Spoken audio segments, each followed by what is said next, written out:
All right, we are into Monday's reflection for Holy Week, today being April the 6th.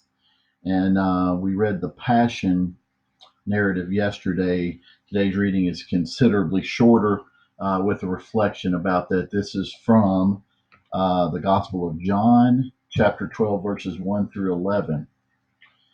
6 days before Passover, Jesus came to Bethany, where Lazarus was, whom Jesus had raised from the dead. They gave a dinner for him there, and Martha served, while Lazarus was one of those reclining at table with him.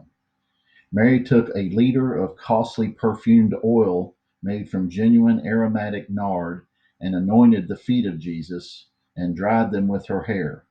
The house was filled with the fragrance of the oil. Then Judas the Iscariot, one of his disciples, and the one who would later betray him, said, "Why was this oil not sold for 300 days' wages and given to the poor?" He said this not because he cared about the poor, but because he was a thief and held the money bag and used to steal the contributions.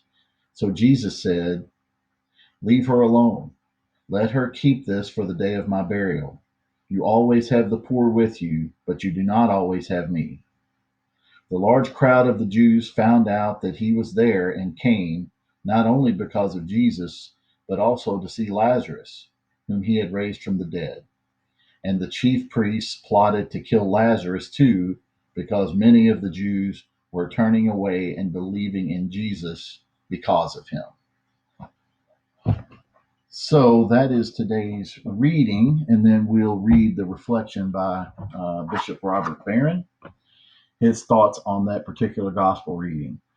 Friends, in today's gospel, Mary of Bethany anoints Jesus' feet with perfumed oil, preparing him for burial.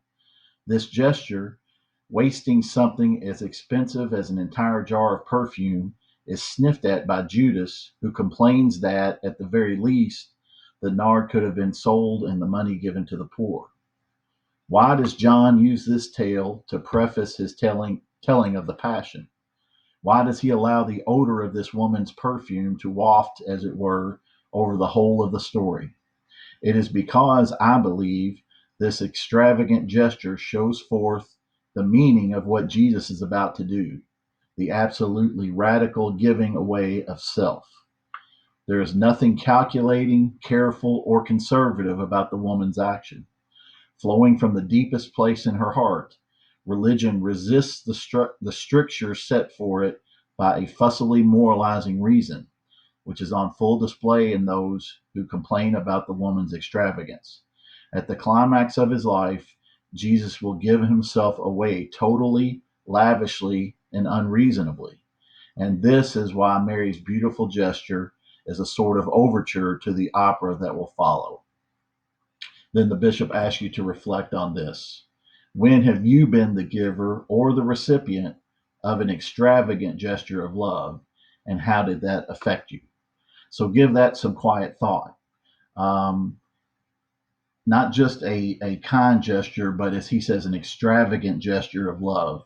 I feel sure your family members have done that for you, but when or if have you done that for someone else?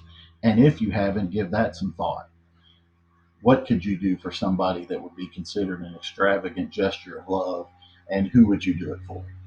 Give that some thought tonight, and we'll be back tomorrow with more reflections from the bishop and another gospel reading. All of you all stay safe and have a good night.